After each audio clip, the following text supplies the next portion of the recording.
Éleric, Enchanté, Stéphane. c'est un plaisir. Bienvenue à bord, comme je l'ai dit à d'autres avant toi. Tu as la poigne de fer d'un gars qui fait du sport et je sais que tu en fais.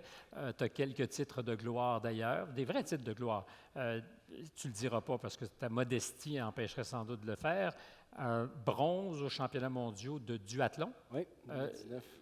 Qu'est-ce qu'on enlève dans les trois dans un duathlon? Dans le duathlon, on enlève la natation, donc c'est course, vélo, course. On court et vélo.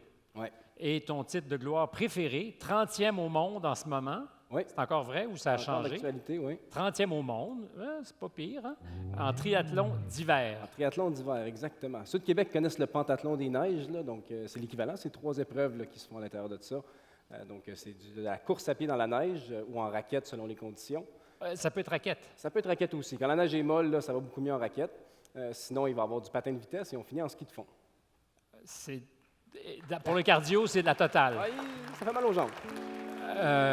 Par curiosité aussi, les championnats mondiaux de triathlon d'hiver, ça se passe dans les pays nordiques, là, mais les champions du monde, c'est où? C'est des Scandinaves, j'imagine? Généralement, ça se passe en Italie. Dans les dernières années, oui, là, les Norvégiens ont évidemment, et les Russes aussi, là, ont des belles habiletés en ski de fond et en patin de vitesse, là, donc ils sont très compétitifs. Dirais-tu que le sport est la colonne vertébrale de ta pratique, parce que c'est de la discipline, c'est d'être capable de se prendre en main, c'est de maintenir un programme d'entraînement, c'est toutes sortes de choses qui sont applicables ailleurs dans la vie. Oui, bien avant tout, c'est un passe-temps aussi. Hein, je veux dire, pour moi, déjà ce matin, avant de venir au gala, j'ai été courir ce matin à 6h30. Ton 60 km quotidien. Pas nécessairement, mais du moins, au moins, aller relaxer un peu, me vider la tête. Fait que ça reste que pour moi aussi, c'est de garder un équilibre aussi, l'essentiel dans tout ça. Donc, pendant que j'étais au bac à l'Université Laval, je faisais du triathlon avec le Rouge et Or. Maintenant, avec les Carabins, je fais du cross-country, de l'athlétisme.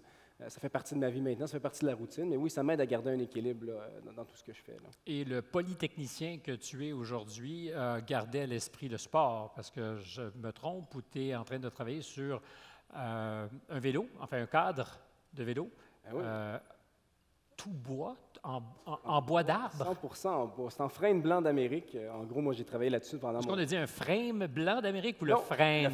Le frêne, l'arbre, en fait. Donc, l'essence de bois. J'ai travaillé là-dessus pendant mon baccalauréat en génie industriel à l'Université Laval et j'ai poursuivi depuis la Polytechnique. Donc, c'est vraiment un cadre de bois qui est 100% fait en bois, avec des lamelles de bois qu'on colle. C'est vide à l'intérieur. On a un poids qui est à peu près à 8,5 kg tout monté.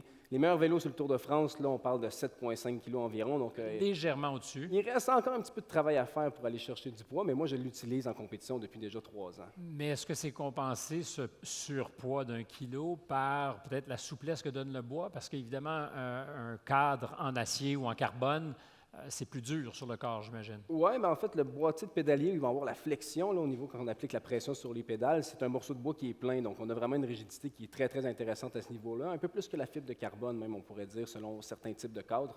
Donc à ce niveau-là, non, on n'a pas de perte d'énergie à ce niveau-là. Est-ce qu'on a une conversation technique sur le vélo en ce moment, nous? Moi, j'aime bien ça. L'autre aspect aussi, c'est la paire de cuisses. C'est toujours ça qui fait avancer le vélo. Fait que... La paire de cuisses. Exact. On ne comparera pas. Je sens que ton tour de cuisse dépasse le mien. Éleric, bravo et merci. Bien, merci.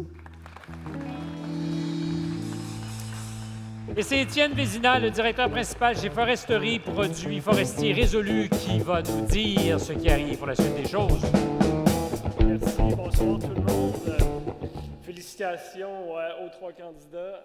Je pense que c'est votre engagement qui vous a mené où vous êtes rendu aujourd'hui, donc c'est admirable. Je suis très heureux au nom de Produits Forestiers Résolus d'être associé à Force Avenir pour soutenir la catégorie personnalité 2e et 3e cycle.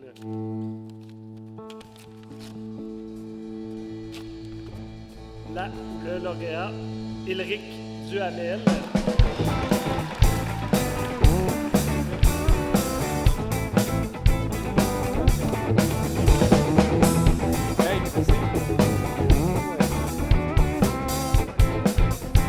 Ben oui, exact. Bonsoir à tous. C'est mon micro qui fonctionne ou c'est le micro-pied? Je pense que dans les deux cas, on t'entend. Bonsoir à tous. Merci, très heureux d'être ici ce soir. J'avais préparé un petit speech quand même, là, parce qu'on n'a pas parlé ensemble, Stéphane, c'est que je deviens journaliste tranquillement, journaliste scientifique. J'ai remporté la bourse Fernand-Séguin cette année. Alors, j'ai commencé une carrière tranquillement en journalisme scientifique. Aujourd'hui, ce que j'aimerais vous parler, c'est l'excellence. Je tiens tout d'abord à souligner l'excellence des 2 autres candidatures qui étaient avec moi dans cette catégorie. Chapeau les filles, vous êtes super inspirantes. Et ça m'amène à justement poser une petite réflexion sur c'est quoi l'excellence. Moi, l'excellence, ça n'a jamais été facile. Pour moi, ce que je veux dire par là, c'est qu'on parlait de sport.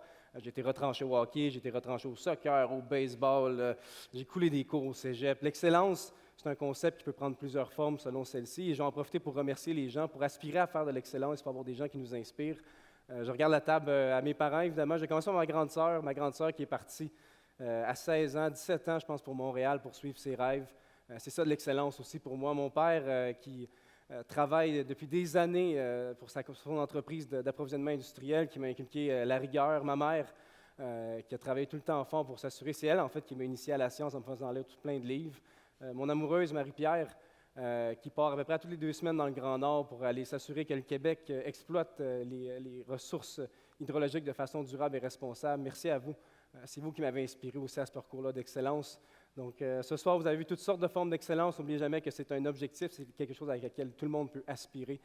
Ce n'est pas simplement un mot cliché, on va dire. Donc, merci beaucoup. Merci à Force Avenir. Merci au jury. Bravo. Merci, mesdames.